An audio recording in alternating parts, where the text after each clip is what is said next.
What if the very pain that once broke you was actually the key to your freedom? On December 31st, 2020, I sat in a coaching call that split me open and exposed the raw memories of my childhood. Hello, beautiful souls, and welcome back to Light Beneath Layers, a journey of knowing thyself. That morning, I began by confessing what my mind had whispered for years. I'm sneaky, I'm fake, I'm bad, I'm dumb, and I'm short. And these were not just random words. They were strong brain patterns, deeply rooted beliefs that had been created in my childhood. Speaking them out loud to my coach pulled me back into the classroom of my past, the place where one moment with the teacher shaped decades of my life. I was in fourth grade, a little girl longing to be seen. I wanted to be acknowledged, to feel worthy, to stand out. When the exam results came, I had not made it into the top 3. I cried because ever since my oldest sister beat me when I was 4, I had become a good girl who tried hard to always do the right thing. And getting a position in class felt like proof of my worth. And then my teacher turned to me. Her words were sharp and unforgettable. She said, "Why are you crying? You did not even get any position in the midterm exams. Seems like you are shedding crocodile tears." And then she compared me to another girl, saying she understood why she cried, but not me. In that instant, my little heart shattered. First sadness, then a furious fire.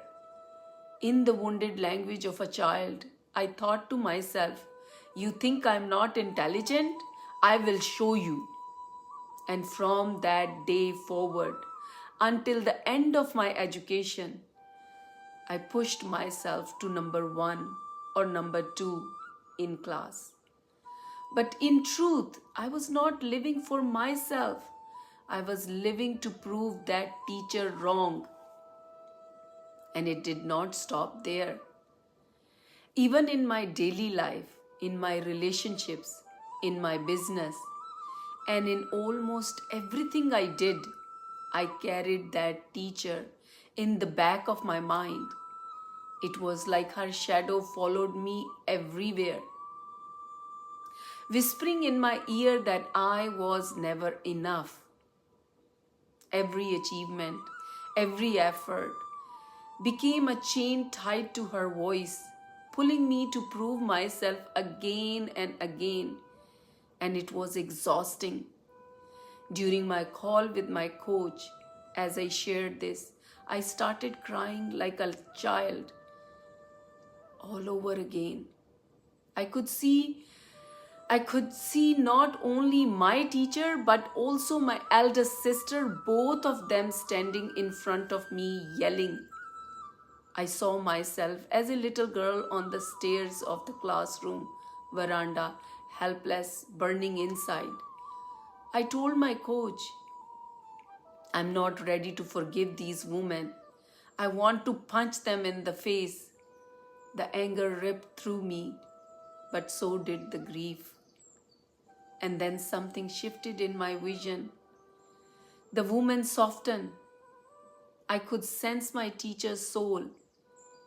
She had already passed away, and her presence carried the stillness of death, like the energy I felt when my mom passed away.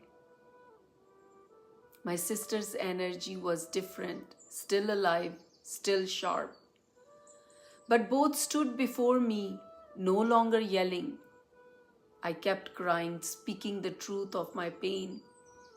These women created in me a constant sense of competition, a relentless need to prove myself, Layer after layer of emotions poured out.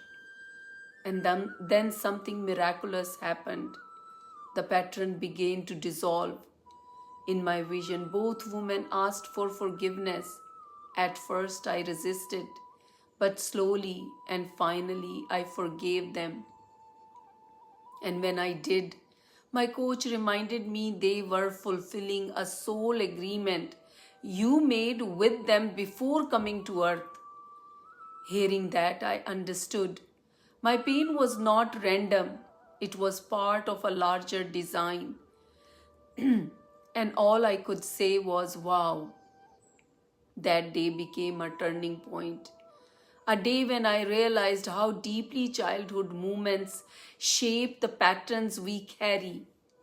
A day when I began to see that even those who hurt me were, at some soul level, helping me awaken. And since then, every day I have gone deeper, deconstructing, dissolving, liberating myself one layer at a time. This is the journey of healing. It is not clean, it is not instant, but it is sacred.